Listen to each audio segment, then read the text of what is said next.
नमस्कार आणि आपण पाहत आहात लोकहित लाईव्ह न्यूज चॅनल. आवाज सर्वसामान्य जनतेचा. लेंडी पुलाचा नाला बुजल्यामुळे नाल्यातील घाण पाणी नागापूर रुपाळ्याच्या विहिरीजवळ साचल्यामुळे जनतेचे आरोग्य धोक्यात. उमरखेड तालुक्यातील ग्रामपंचायत नागापूर रुपाळा येथील पाणी पुरवठ्याच्या विहिरीजवळ राष्ट्रीय महामार्ग NH 361 उमरखेड ढानकी रोड उडान पुलाजवळील पूर्व बाजूने रस्त्यामुळे लेंडी नाला बुजल्यामुळे नाल्यातील घाण पाणी ग्रामपंचायत रुपाळ्याच्या पाणी पुरवठ्याच्या विहिरीच्या बाजूने साचल्यामुळे येथील लोकांचे आरोग्याला धोका निर्माण झालेला आहे. त्यामुळे नागापूर रुपाळा येथील सचिव मुंडेसाहेब, सरपंच सुलावती डुकरे, उपसरपंच रहमत खान पठाण यांनी नाला सरळीकरण करून साफ करण्यात यावा अशी मागणी उमरखेड येथील उपविभागीय अधिकारी यांच्याकडे लेखी निवेदनातून केलेली आहे.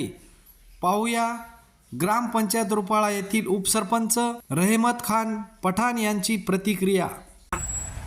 मी रहमत खान मुनीर पठाण, उपसरपंच ग्रामपंचायत नागापूर रुपाळा. आज मी वॉटर सप्लाय नागापूर रुपाळ्याच्या विहिरीजवळ आलेला आहो.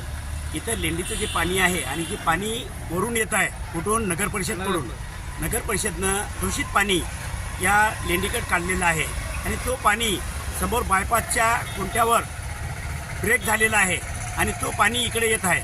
विद्यमान उपविभागीय अधिकारी यांना मी निवेदन दिलेलं आहे की सदर पाण्यामुळं आता रोगराई पसरू शकते, 7 रोग लागू शकते आणि याचा जबाबदार कोण? तरी शासनाने याच्यावर तात्काळ लक्ष देऊन सदर दूषित पाणी एक साईड काढून देण्यात यावं अशी मी उपविभागीय अधिकारी साहेब यांना विनंती केलेली आहे आणि तसं पत्रसुद्धा त्यांना दिलेलं आहे. आणि इथं वॉटर सप्लायची जे गावाची विहीर आहे या विहिरीमध्ये ते पाणी झिरपून जाऊ शकते आणि 7 रोग लागू शकते.